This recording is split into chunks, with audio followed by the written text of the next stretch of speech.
Hey guys, it is Carly here. I believe it is week 225 now on body bags. I apologize if I am wrong, but I'm going to be the new Tuesday reviewer from now on, as long as I am able to, which right now my schedule is pretty free, so I think I'll be able to keep up with these reviews, and yeah, I'm excited to do this.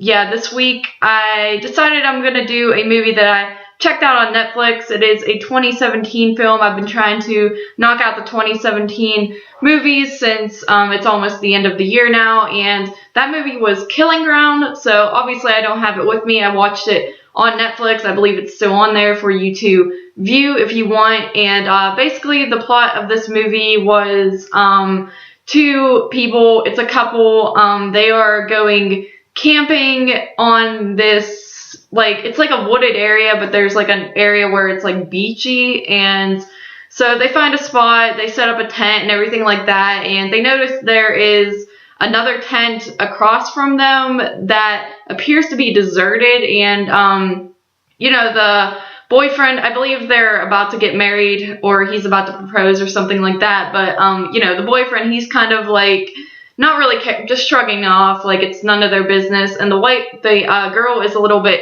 disturbed by the fact that this tent just seems to be deserted, and she kind of checks it out, and it seems like it's a mess on the inside, so she's kind of bothered by it, but they're trying to forget it and have a good time. And meanwhile, while their story is going on, you are seeing also flashback scenes of what happened to this family that was in this tent. It is a family of dad, mom, a teenage daughter, and then an infant little boy. He looks like he's only like a year old, maybe 2 years old or so, and yeah, so you're kind of just, it's going back and forth between the current day and the past, and basically these people end up being terrorized by two hunters. It's kind of like backwoodsy, where they're like just two random guys who you don't know much about them. They seem to live together, and they're like good buddies, and they're like just deranged hunters, really. You don't really get much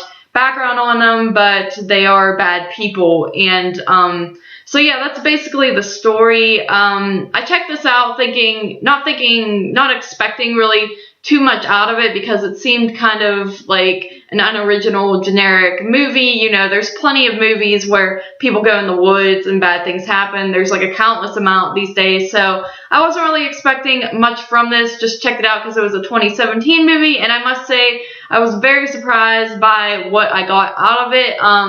I thought, wow, it's obviously not the most original idea. It's a lot like, if you like movies like Eden Lake or things like that, what else? Preservation, movies like that, you would probably enjoy this movie because it's got like a very similar vibe behind it. But overall, I thought the acting was pretty fantastic, especially the freaking little boy. When you first see him, he looks like just like a typical baby, but I was really surprised by how much he's in this movie and what a good job he does for being like a baby who really can't even talk yet and things like that. It was just something you don't really see every day, and everyone else does a good job. The girl who plays the teen daughter, I thought she had a very good look to her. She had like that innocent vibe behind her where she's not really into the camping trip and stuff like that. And then the couple does a good job too, and the hunter guys